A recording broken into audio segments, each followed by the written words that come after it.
Hello दोस्तों, स्वागत है मैं इस चैनल पे। तो आज हम बात करेंगे अध्याय 6 और बीएनएसएस यानी कि भारतीय नागरिक सुरक्षा संहिता के अध्याय 6 के बारे में। 5 तक तो हमने डिस्कस कर लिया, जहाँ पे व्यक्तियों की गिरफ्तारी वगैरह हमने देखा था। अब यहाँ पे हम बात करेंगे हाजिर होने के लिए आदेशिका जो जारी की जाती है, यानी किसी व्यक्ति को उपस्थित करवाना है तो उसको किस तरह से उपस्थित करवाया जा सकता है, किस माध्यम से उपस्थित करवाया जाएगा, इन सभी चीज़ों के बारे में यहाँ सेक्शन 63 से लेकर 93 तक के प्रोविजन यहाँ पे बताए गए हैं। तो इसमें 4 चीज़ें आपको देखनी होगी। अब इसमें से 2 चीज़ें हम आप देखने वाले हैं। पहला है आपका समन और दूसरा वारंट। समन क्या होता है और वारंट क्या होता है? समन आपने सुना होगा 2 तरह के। एक समन आपने सुना होगा कि समन मामला होता है। समन मामला वह मामले होते हैं जिसमें 2 वर्ष से कम के कारावास से दंडनीय अपराध होते हैं, तो वो क्या कहलाता है? समन मामला कहलाता है। और एक समन ये होता है जिसको नोटिस बोला जाता है, यानी कि सामने वाले को उपस्थिति के लिए यहाँ पे एक नोटिस जारी होती है। उसके बाद समन से उपस्थित नहीं होता तो वारंट जारी होता है। अब ये वारंट कब तक प्रवर्तन में रहता है? अगर वारंट जारी हुआ है तो कब तक प्रवर्तन में रहेगा, तो इसके बारे में यहाँ पे डिस्कस करने वाले। ये हमारा चैप्टर 6 का पार्ट 1 होने वाला है और लेक्चर नंबर 6 है। तो बने रहे इन तक हमारे साथ। चलिए स्टार्ट करते हैं आज का लेक्चर। इस वीडियो को लाइक करें, हमारे चैनल को सब्सक्राइब कर बेल आइकन जरूर प्रेस करें हमारी न्यू वीडियो सबसे पहले देखने के लिए। तो अब यहाँ पे देखिए, जो चैप्टर 6 है इसको हमने 4 भागों में डिवाइड किया हुआ है। ठीक है, पहला इसमें समन, दूसरा वारंट, तीसरा उद्घोषणा व कुर्की और चौथा है अन्य नियम। अन्य नियम में कुछ ऐसे नियम बताए गए जिनके माध्यम से उपस्थित करवाया जा सकता है। जैसे समन तो जारी किया जा रहा है, समन के अतिरिक्त वारंट भी जारी किया जा सकता है, या फिर उसमें और भी कुछ प्रोविजन 3-4 सेक्शन में दिए हुए गए हैं, तो उसको हम यहाँ पे डिस्कस करेंगे। तो पहले यहाँ पे देखेंगे आज का सेशन में सिर्फ 2 टॉपिक, समन और वारंट के बारे में। तो पहला आप देखिए सेक्शन 63, जो हमारा सेक्शन 61 से स्टार्ट होता था सीआरपीसी में, अब यहाँ पे कहाँ से स्टार्ट हो रहा है? सेक्शन 63 से स्टार्ट होने वाला है ये। अब सबसे पहली चीज़ यहाँ पे कहता है समन के प्रारूप के बारे में। तो समन का प्रारूप अगर देखना है किस तरह से इसका फॉर्मेट होता है, जो समन जारी किया जाता है, तो समन का प्रारूप फॉर्मेट किस तरह होता है, तो आपको कहाँ पे देखने को मिलेगा? ये आपकी अनुसूची 2 है, यानी शेड्यूल 2 है जो पीछे दिया हुआ है, उसका फॉर्म नंबर 2 यानी प्रारूप संख्या अगर 2 देखोगे तो उसमें क्या बताया गया है कि जो फॉर्मेट होगा, यानी समन का जो प्रारूप होगा वो किस तरह से होगा, उसमें हस्ताक्षर कहाँ पे होंगे, कहाँ पे उसमें डेट टाइम, ये सारी चीज़ें लिखी होगी। इन सभी का क्या बनाया गया है? एक फॉर्मेट बनाया गया है। तो आपको देखने के लिए कहाँ जाना पड़ेगा? इसके पीछे आप देखोगे बीएनएसएस के, तो इसका शेड्यूल 2 है, शेड्यूल 2 के फॉर्म नंबर 2 में। पहली चीज़ तो ये है। दूसरी चीज़ यहाँ से देखिए कि जो समन का प्रारूप है वो किस तरह से होगा। तो यहाँ पे देखिए पहला कहता है कि लिखित रूप में होना चाहिए। अगर समन जारी किया जा रहा है तो समन किस तरह से होना चाहिए? लिखित रूप में होना चाहिए। मौखिक नहीं चलेगा कि मौखिक आपने बता दिया कि आपको उपस्थित होना है, तो ऐसा नहीं हुआ। आपको क्या करना होगा? लिखित रूप में 2 प्रतियों में हस्ताक्षर और न्यायालय की मुद्रा, यानी कि जो न्यायालय का पीठासीन अधिकारी होगा उसके हस्ताक्षर होंगे उस समन पर, और साथ या फिर यहाँ पे न्यायालय की मुद्रा भी लगी होगी। यानी हस्ताक्षर तो होंगे ही, साथ ही साथ क्या होगा? आपकी जो न्यायालय की सील होती है वो भी उस पर लगती है कि किस न्यायालय के द्वारा यह समन भेजा जा रहा है। उसके बाद अब यहाँ पे एक और चीज़ इसमें ऐड कर दी, जो पहले सीआरपीसी में नहीं हुआ करती थी, अब यहाँ पे क्या कर दिया है? ऐड कर दिया है इलेक्ट्रॉनिक माध्यम से। अगर डिजिटली अगर किसी को भेजना है समन, तो उसके बारे में भी यहाँ पे प्रावधान कर दिया गया है। जैसे यहाँ पे देखिए कहता है कि गूढ़ लेखित का मतलब होता है, आपने सुना होगा एंड टू एंड एनक्रिप्शन। ठीक है, तो एनक्रिप्टेड फॉर्म में क्या किया जाता है? उसको भेजना। व्हाट्सअप देखते हो, व्हाट्सअप में लिखा रहता है एंड टू एंड एन्क्रिप्शन, यानी जिसको भेजा जा रहा है वही देखेगा। तो यहाँ पे उसी तरह के यहाँ पे प्रावधान किया गया गूढ़ लिखित, या फिर इलेक्ट्रॉनिक संसूचना के अन्य प्रारूप, यानी कि इलेक्ट्रॉनिक माध्यम से जो भी अन्य प्रारूप हैं, हो सकता है कि जिसे मान लीजिए ईमेल के माध्यम से भेजा जा सकता है, या फिर अन्य तरीके उसके मोबाइल नंबर पे भेजा जा सकता है। तो जो भी इलेक्ट्रॉनिक संसूचना के अन्य माध्यम हैं उसके तहत क्या किया जा सकता है? भेजा जा सकता है। लेकिन यहाँ पे क्या होगा? जब इलेक्ट्रॉनिक फॉर्म भेजा जाएगा तो उसमें भी क्या होगी? मुद्रा एवं डिजिटल हस्ताक्षर होंगे। सील तो लगेगी, साथ ही साथ उसमें क्या होंगे? डिजिटल हस्ताक्षर भी उसमें किए जाएंगे। तब ये क्या होगा? इस प्रॉपर समन माना जाएगा कि ये समन का फॉर्मेट है। जब तक डिजिटल इसमें हस्ताक्षर नहीं होंगे तो इस समन का प्रारूप नहीं माना जाएगा। उसके बाद नेक्स्ट जो हमारी आती है धारा वो है आपकी समन की तामील कैसे की जाएगी। मान लीजिए समन का प्रारूप तो बन गया, बना दिया गया पूरा, ठीक है, अब उसकी तामील कैसे की जाएगी। तो तामील का मतलब क्या होता है कि जिस व्यक्ति को जारी हो, जैसे ए नाम के व्यक्ति की उपस्थिति के लिए ये समन बनाया गया, तो वो क्या होगा, अब इस समन को पहुँचाने के लिए कोई व्यक्ति चाहिए, तो अब व्यक्ति कौन होगा, किस तरह से उसके पास पहुँचाएगा, तब जो पहुँचाने का वो माध्यम है वो क्या कहलाता है, तामील करना कहलाता है। तो यहाँ पे देखिए, यहाँ पे कहता है प्रत्येक समन की तामील निम्न के द्वारा की जाएगी। तो यहाँ पे 3 लोग बताए गए हैं। पहला कहता है कि अगर कोई पुलिस ऑफिसर है तो उसके द्वारा क्या किया जाता है, वहाँ पे समन की तामील करवाई जाएगी, ये जनरली ऐसा होता है। लेकिन अगर ये न्यायालय चाहे तो न्यायालय किसी अधिकारी के द्वारा, यानी कि न्यायालय में कोई अधिकारी है उसके द्वारा तामील करवाया जा सकता है, या फिर अन्य कोई पब्लिक सर्वेंट जिसको भी न्यायालय उचित समझे वो क्या कर सकते हैं, उसको डिलीवर कर सकते हैं जाके कि इस समन की तामील करवाओ। यहाँ पे हो गया। अब देखिए, जब एक चीज़ और इसमें जोड़ा गया है, पहले नहीं था, अब यहाँ पे क्या कर दिया गया है कि परंतु पुलिस थाना या न्यायालय का रजिस्ट्रार, यानी कि अगर जो पुलिस थाना होगा या फिर न्यायालय के जो रजिस्ट्रार होते हैं वो क्या करेंगे, वो इन चीज़ों को यहाँ पे कलेक्ट करेंगे, रजिस्टर रखेंगे। क्या रखेंगे, जो एड्रेस होता है, ईमेल आईडी, फ़ोन नंबर या फिर अन्य ब्यौरे जो अगर स्टेट गवर्नमेंट जो भी नोटिफाई करे नियम बनाकर, उन सभी को क्या करना होगा, एक रजिस्टर में रखना होगा, उसको डिटेल पूरी यहाँ पे नोट करके। दूसरा चीज़ आता है यहाँ पे, यदि साध्य हो तो समन किए गए व्यक्ति पर समन की तामील समन की 2 प्रतियों में एक के परिधान या निवेदन करके व्यक्ति रूप से किया, यानी कि पर्सनली क्या किया जाएगा, हैंड टू हैंड उसको दे दिया जाएगा नोटिस। ये हो गया। अगर हैंड टू हैंड नोटिस की बात की जाए तो यहाँ पे कहाँ पे बताया गया, सेक्शन 64 के सब क्लॉज 2 में बता दिया गया है। अब यहाँ पे भी एक चीज़ और जोड़ी गई, प्रोविजो यहाँ पे जोड़ा गया है, कहता है कि न्यायालय की मुद्रा लगा हुआ समन इलेक्ट्रॉनिक संसूचना द्वारा तामील किया जा सकता है। अगर यहाँ पे न्यायालय की मुद्रा लगी, न्यायालय की सील लगी हुई है, तो उसको क्या किया जा सकता है, इलेक्ट्रॉनिक संसूचना के माध्यम से भी भेजा जा सकता है। हो सकता है उसको व्हाट्सएप के माध्यम से भेज दिया जाए, नंबर पे भेज दिया जाए, ईमेल पे भेज दिया जाए, किसी भी तरह से इलेक्ट्रॉनिक संसूचना के माध्यम से तामील करवाया जा सकता है अगर न्यायालय की मुद्रा उसमें लगी हुई है तो। ये हो गई आपकी सेक्शन 64, जो 62 हुआ करते थे। अब यहाँ पे देखिए, अब चेंजेस जो हैं वो भी हम बता रहे हैं, ठीक है। यहाँ जो दोनों प्रोविजो हैं वो जोड़े गए हैं, पहले नहीं थे, यानी सीआरपीसी में नहीं थे, अब यहाँ पे क्या कर दिया, बीएनएस में इसको जोड़ दिया गया है।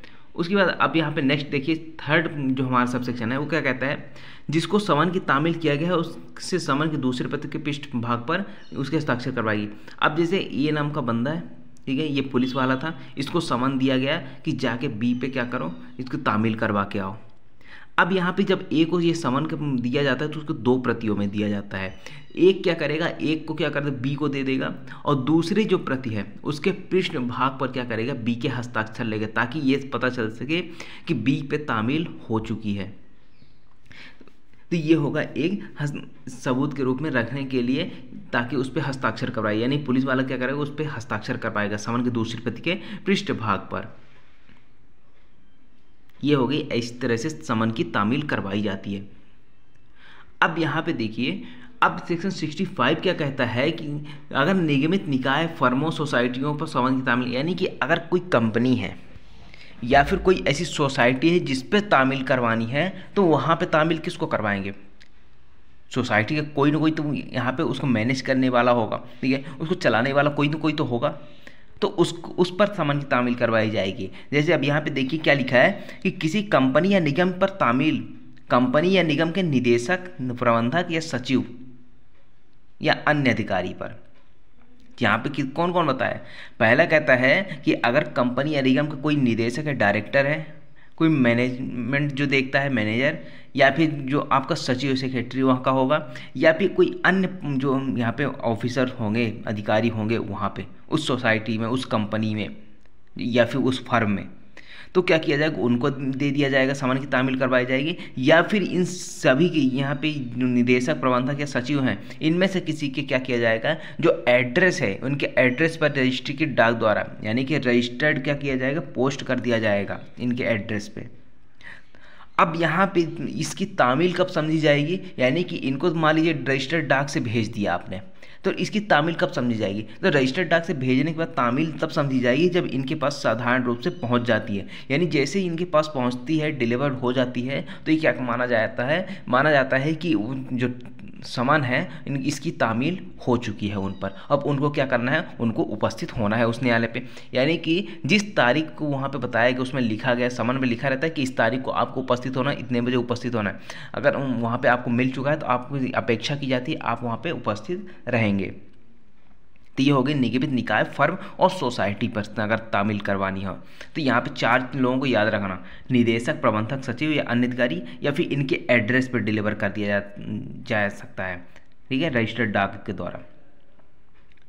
उसके बाद आता है सेक्शन 66 जो आपको बात करता है आपको जब समन किए गए व्यक्ति ना मिल सके तब तामील। यानी कि जिस व्यक्ति पर समन की तामील करवाई जानी है वह व्यक्ति उपस्थित नहीं है। यानी कि ए नाम का बंदा था, इसको यहाँ पे समन की तामील करवानी थी। बी जो पुलिस ऑफिसर था इसके पास समन लेके गया लेकिन ए नहीं मिला, घर में ए नहीं मिला, तब क्या किया जाएगा। तो यहाँ पर कहता है कि उसके कुटुंब के किसी वयस्क पुरुष सदस्य पर तामील की जा सकेगी। यानी कि एक फैमिली मेंबर में कोई ऐसा पर्सन होगा जो कैसा हो, मेजर हो, माइनर की बात नहीं की जा रही, सिर्फ मेजर की बात की जा रही, जो वयस्क हो, वो भी कैसा होना चाहिए, मेल पर्सन होना चाहिए, यानी पुरुष होना चाहिए। किसी लेडीज को यहाँ पे या फिर किसी फीमेल को यहाँ पे क्या है तामील नहीं करवाई जाएगी। क्या कौन होना चाहिए उसके घर में, कोई यहाँ पे उसके कुटुंब का सदस्य होना चाहिए, कुटुंब के सदस्य के साथ वह वयस्क होना चाहिए, साथ ही साथ वह पुरुष होना चाहिए, तब तामील करवाई जा सकती है, अदरवाइज उस पर तामील नहीं करवाई जा सकती। अगर नहीं करवाई जा सकती तो उसमें क्या लिख के आ जाएगा, उसमें लिखेगा कि ये नहीं मिल पाया, ठीक है, नहीं मिला, उस टीप के साथ कहाँ न्यायालय में वापस आ जाती है।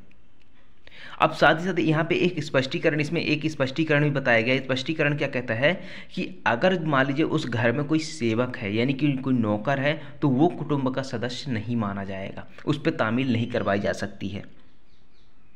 ये एक स्पष्टीकरण इसमें लिखा हुआ है, आप पढ़ सकते हैं इसमें। अब यहाँ पे देखिए धारा 67 यानी 67, ये पहले 65 में वो करती थी, अब यहाँ पे 67 में हो गई है। अब हमने ऊपर जितनी भी धाराएं पढ़ी जहाँ पे मैंने देखा कि समन की तामील करवाने से संबंधित प्रावधान, अब जब समन की तामील यानी कि 64 से लेकर 66 तक के प्रोविजन में अगर तामील नहीं हो सकती है, जो उसमें उपबंध बताए गए हैं, जो उपबंधित रीति बताई गई है, मैनर बताएंगे, अगर उस मैनर से यहाँ पे तामील नहीं करवाई जा सकती तो क्या किया जाएगा। तो फिर यहाँ पे कहता है कि जो समन जारी हुआ है ना, तो समन को क्या किया जाएगा, अगर पूर्व उपबंधित तरीके से नहीं किया जा सकता तो उसके घर पर जिस व्यक्ति के नाम जारी हो समन, उसके घर में या वास स्थान या यहाँ पे वह रहता है, मामूली तौर पर निवास करता है, वहाँ पर क्या किया जाएगा, सहज दृश्य भाग में लगाया जाएगा। यानी ऐसे भाग उसके घर के ऐसे पोर्शन पे लगा दिया जाएगा, ये मान लीजिए गेट है, गेट के सामने लगा दिया जाएगा, जिससे लोगों को पता चले कि हाँ इसके नाम पे समन आया हुआ है, ताकि आसानी से सामने दिख जाए। सहज दृश्य का मतलब जो आसानी से दिख जाए, ऐसा स्थान, उस स्थान पर एक प्रति लगा दी जाएगी। बस इतना आपको इसमें याद रखना है, बाकी कुछ नहीं। अब नेक्स्ट जो हमारी धारा आती है वो है आपकी सेक्शन 68। अब कहता है सरकारी सेवक पे तामील, यानी कि जो पब्लिक सर्वेंट होते हैं, जो सरकार के अधीन सम्यक रूप से कार्य कर रहे हो, सरकार के अधीन जो सक्रिय रूप से सेवा में सम्मिलित हैं, तो उनमें क्या करना, उनको समन की तामील करवाने से संबंधित प्रावधान। तो उनको किस तरह से तामील करवाई जाएगी। अब मान लीजिए यहाँ पे एक पब्लिक सर्वेंट का एक ऑफिस है, ठीक है, यहाँ पे वो क्या करता है, पब्लिक सर्वेंट यहाँ पे वर्क करता है, यहाँ पे पूरी ऑफिस बनी हुई है। अब यहाँ पे क्या होगा, अगर ये मान लीजिए यह नहीं मिला इस स्थान पर, तो क्या किया जाएगा, पुलिस वालों को मान लीजिए भेजना है, समन भेजना है, ठीक है। अब यहाँ पे उपस्थित नहीं है, ये कहीं बाहर गया है, ड्यूटी में गया है, तो क्या किया जाएगा, यहाँ पे कहता है कि दो समन की 2 प्रतियाँ जारी की जाएगी, और 2 प्रतियाँ जारी करने के बाद उस कार्यालय के प्रधान को भेजा जाए। यानी कि इस डिपार्टमेंट का जो हेड होगा उसको क्या कर दिया, 2 प्रति भेज दी जाएगी। अब जो उसका हेड है, अब क्या करेगा, उस हेड के द्वारा धारा 64 में उपबंधित प्रकार से क्या किया जाएगा, तामील करवाई जाएगी। यानी जिस प्रकार से सेक्शन 64 है उसी तरह से तामील करवाएगा और 1 प्रति हस्ताक्षर लेगा, और उसके बाद जो उसका हेड है उस डिपार्टमेंट का, तामील करवाने के बाद 1 प्रति क्या करेगा, न्यायालय में हस्ताक्षर सहित वापस भेज देगा। पृष्ठभाग पर हस्ताक्षर करवाना चाहिए था ना, तो पृष्ठभाग पर हस्ताक्षर करवा के 1 प्रति जो समन की थी उसको न्यायालय में वापस कर दिया जाएगा उस प्रधान के द्वारा। तो यह है अगर सरकारी सेवक पे तामील करवाना है उस व्यक्ति के लिए। अब यहाँ पे तामील की बात आती है तो तामील में एक और चीज़ आती है कि अगर स्थानीय सीमा के बाहर समन की तामील करवानी, हर न्यायालय की एक अपनी इस लोकल जुरिस्डिक्शन होती है। यानी कि जैसे मान लीजिए एक है, ए सिर्फ इतने ही जगह के मामले सुन सकता है, बी कोर्ट है तो यहाँ के मामले सुन सकता है, और मान लीजिए यहाँ का सी कोर्ट है, यहाँ का मामले सुन सकता है। अब यहाँ पे मान लीजिए ए है, ए का न्यायालय सी के जुरिस्डिक्शन में कोई व्यक्ति रहता है, वो उसको क्या करना है, यहाँ पर समन जारी करवाना है। तो क्या करेगा, अब समन की क्या करेगा, स्थानीय अधिकारिता के बाहर समन की 2 प्रतियों को उस मजिस्ट्रेट को भेजा जाएगा। यानी कि यहाँ पर जो भी मजिस्ट्रेट होगा, यानी कि जिस व्यक्ति को समन जारी करना है वो जिस मजिस्ट्रेट की अधिकारिता में होगा, उस मजिस्ट्रेट को 2 प्रतियों में भेजा जाएगा, और वह मजिस्ट्रेट क्या करेगा, उपबंधित तरीके से जो यहाँ पे नियम बताए गए हैं उस तरीके से उसके समन की तामील करवाएगा, और समन की तामील करवाने के बाद जो एक प्रति है उसको न्यायालय को वापस भेज देगा, यानी ए वाले कोर्ट को वापस भेज दिया जाएगा। नहीं आया समझ में? अब देखिए ए है, ठीक है, ए का जुरिस्डिक्शन कितना है, इतना, यहाँ पे जितने व्यक्ति ये रह रहे हों उनको क्या कर सकता है, समन जारी कर सकता है डायरेक्ट। अब मान लीजिए किसी ऐसे पर्सन को यहाँ पे समन जारी करना है, नोटिस जारी करना है, जो किसी अन्य जुरिस्डिक्शन में रहता है। यहाँ पे बी नाम का मजिस्ट्रेट रहता है और इसकी जुरिस्डिक्शन में यहाँ पे एक व्यक्ति रहता है। अब क्या करना है, ए जो है, ए क्या करेगा, 2 प्रतियों में समन जारी करेगा। यानी ए कौन है, न्यायालय। न्यायालय क्या करेगा, 2 प्रतियों में समन जारी करेगा, कहाँ पर, इस बी नाम के मजिस्ट्रेट को, कि तुम्हारी अधिकारिता में कोई ऐसा बंदा रहता है जिसको समन जारी करना है। तो बी क्या करेगा, उसको समन की तामील करवाएगा, और तामील करवाने के बाद उसकी रिपोर्ट को क्या कर देगा, एक प्रति को इस न्यायालय में वापस भेज दिया जाएगा। आगे बात समझ में? यह है आपका स्थानीय अधिकारिता से बाहर समन की तामील करवाने से संबंधित प्रावधान। अब बात आती है कि अगर मान लीजिए किसी विटनेस पे समन की तामील करनी है तो क्या किया जाएगा। तो एक प्रकार से यहाँ पे समन तो जारी किया ही जाएगा, समन जारी किया जाएगा, लेकिन अब यहाँ पे क्या कहता है कि साक्षी पर समन जारी करने पर न्यायालय समन के अतिरिक्त, यानी कि समन तो जारी कर ही रहा है, उसके अतिरिक्त क्या करेगा, उसके साथ साथ यह डायरेक्शन दे सकता है, निर्देश दे सकता है कि समन की एक प्रति साक्षी पर क्या किया जाए, इलेक्ट्रॉनिक संसूचना द्वारा, या फिर उसके एड्रेस पर जहाँ वह मामूली तौर पर निवास करता है या कारोबार करता है या काम करता है अभिलाभ के लिए, वहाँ पर क्या किया जाएगा, रजिस्टर्ड डाक द्वारा भेजी जाएगी। आगे बात समझ में? यानी कि अगर विटनेस पे क्या करना है, विटनेस पे समन जारी करना है तो क्या किया जाएगा, समन तो जारी किया जाएगा, साथ ही साथ उसको या तो इलेक्ट्रॉनिक संसूचना के माध्यम से भी भेजा जाएगा एक प्रति, या फिर रजिस्टर्ड डाक के द्वारा क्या किया जाएगा, उसके एड्रेस पे या फिर जहाँ वह काम करता है वहाँ पर भी भेजा जाएगा। यह है आपका विटनेस पे समन की तामील के बारे में। तो अब आई होप आपको ये पूरा समन का प्रावधान समझ में आया होगा। अब अगर नेक्स्ट प्रावधान अगर हम पढ़ें तो वो है आपका वारंट। वारंट क्या होता है, पिछले लेक्चर में हमने पढ़ा था कि वारंट के बिना गिरफ्तारी से संबंधित प्रावधान। अब इसमें क्या है कि गिरफ्तारी वारंट जारी हो रही है, किसको जारी होती है, ए नाम का बंदा है, इसको कई बार यहाँ पे मान लीजिए एक बार समन जारी हो, 2 बार समन जारी हो, तो न्यायालय को लगा कि अब ये उपस्थित नहीं हो रहा है, जानबूझकर यह बच रहा है, तो क्या किया जाएगा, इसके खिलाफ एक गिरफ्तारी वारंट जारी होता है। गिरफ्तारी वारंट भी 2 तरह के जारी होंगे, एक होगा जमानती वारंट और एक होगा अजमानती वारंट। ठीक है, जैसे भेज दिया जाएगा, मान लीजिए कहता है कि 5,000 रुपये का जमानती वारंट जारी हो। अब 5,000 के जमानती वारंट का मतलब क्या हुआ कि जो पुलिस वाला इसको गिरफ्तार करने जाएगा वो देखेगा कि इसको गिरफ्तार करेगा। अगर उस ये कहता है कि जो उसमें लिखा हुआ है 5,000 रुपये का जमानती वारंट, ठीक है, तो 5,000 रुपये की प्रतिभूति ले लो और मुझे छोड़ दो, मैं हाजिर हो जाऊँगा। तो अगर ऐसा है तो क्या होगा, उसको छोड़ दिया जाएगा 5,000 रुपये की प्रतिभूति लेकर। तो ये हो गया आपका जमानती वारंट संबंधी। अगर अजमानती है तो वहाँ पे क्या किया जाएगा कि न्यायालय के समक्ष उसको गिरफ्तार करके लाया जाएगा, पेश किया जाएगा। तो ये हो गई। अब गिरफ्तारी के वारंट के प्रारूप की बात करें तो प्रारूप अगर फॉर्मेट देखना है गिरफ्तारी के वारंट का तो कहाँ पे है, आपको देखना होगा शेड्यूल 2 यानी कि अनुसूची नंबर 2 में, पीछे आप देखोगे BNSS के, तो अनुसूची 2 के प्रारूप संख्या 3, वहाँ पे क्या बताया गया है गिरफ्तारी के वारंट जो जारी होता है उसका फॉर्मेट कैसा है, ठीक है, किस तरह से होगा। तो उसी तरह से NDPS की धारा 41 में भी आपको देखने को मिल जाएगा गिरफ्तारी वारंट से संबंधित प्रावधान।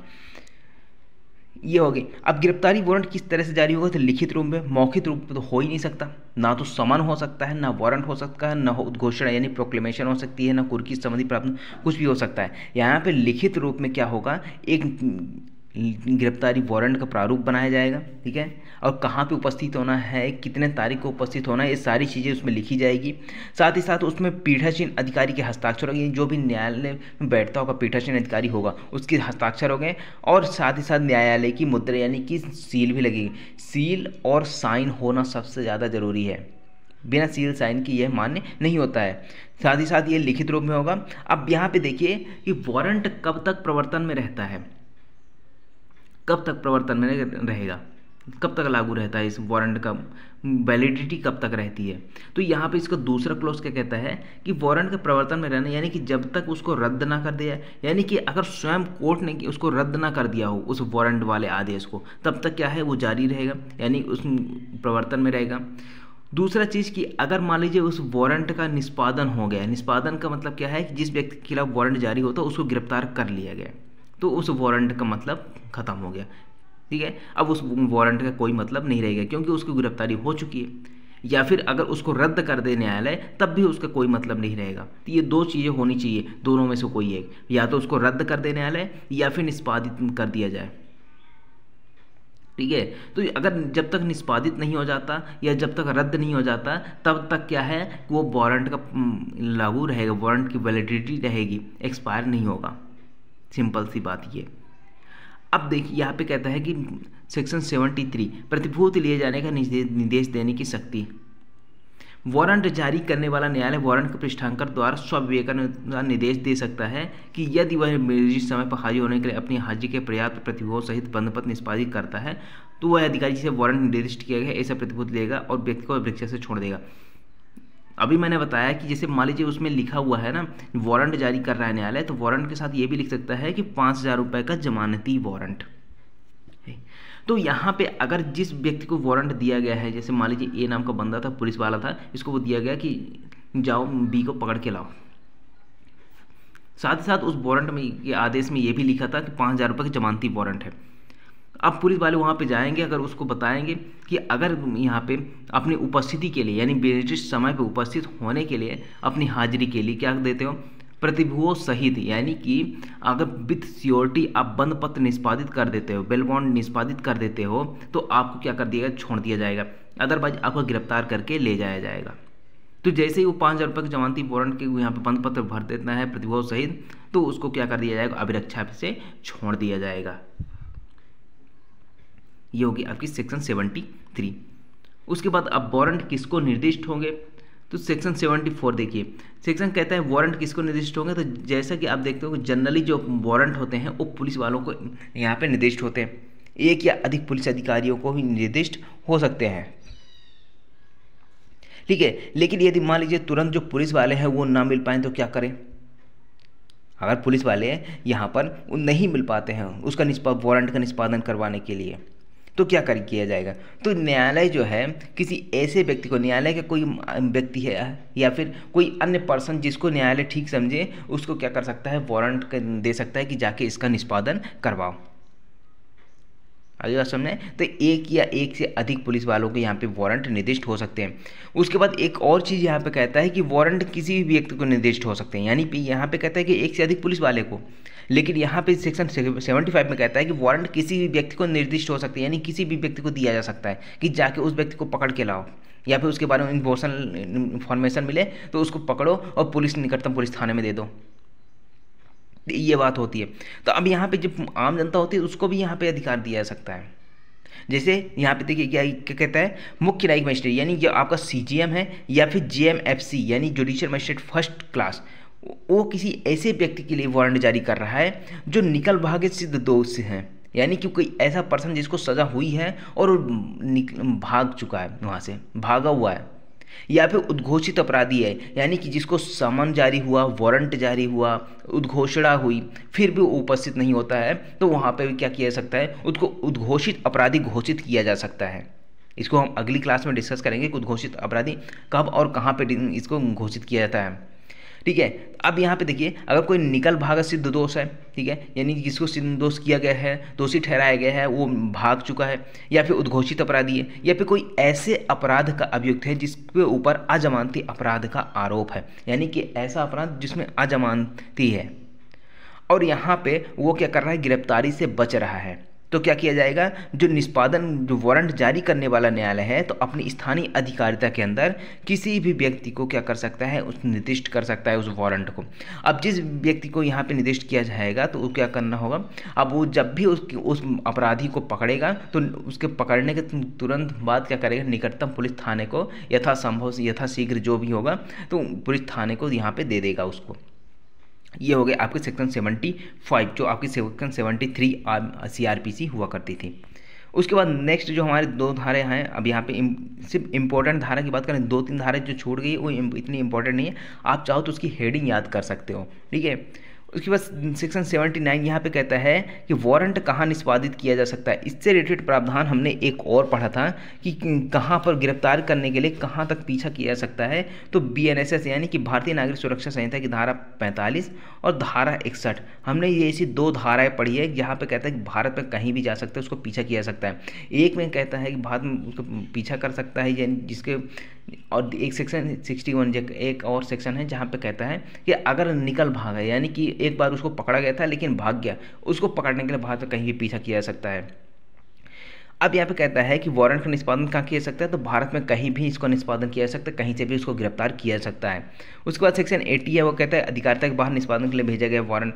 अब मान लीजिए कोई ऐसा वारंट जारी करना है जो न्यायालय की स्थानीय अधिकारिता है, यानी कि उसके लोकल जुरिस्डिक्शन से बाहर उसका निष्पादन करवाना है, तो क्या किया जाएगा, तो जो वारंट जारी करने वाला न्यायालय है वो क्या करेगा कि डाक के द्वारा भेजेगा, या रजिस्टर्ड डाक के द्वारा भेज दिया जाएगा, या फिर किसी कार्यपालक यानी जो एग्जीक्यूटिव मजिस्ट्रेट है, या जिला पुलिस अधीक्षक है, या पुलिस आयुक्त है, कमिश्नर है, ठीक है, उसकी बात करता है SP हो गए, कमिश्नर हो गए, या फिर एग्जीक्यूटिव मजिस्ट्रेट हो गए, जिनकी अधिकारिता के अंदर वह बंदा है जिसको गिरफ्तार करवाना है, तो वहाँ पे क्या किया जाएगा, इनको भेज दिया जाएगा, और ये क्या करेंगे, इसकी तामील करवाएंगे, और तामील करवाने के बाद उसकी रिपोर्ट क्या करेंगे, वारंट जारी करने वाले न्यायालय को वापस भेज देंगे।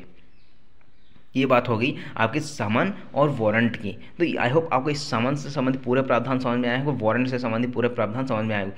जो हमारी नेक्स्ट क्लास होने वाली है वो है आपकी उद्घोषणा और कुर्की से संबंधित प्रावधान के बारे में। बहुत इंपॉर्टेंट टॉपिक है, तो उसको जरूर देखिएगा, ठीक है। तब तक बने रहिए हमारे चैनल के साथ।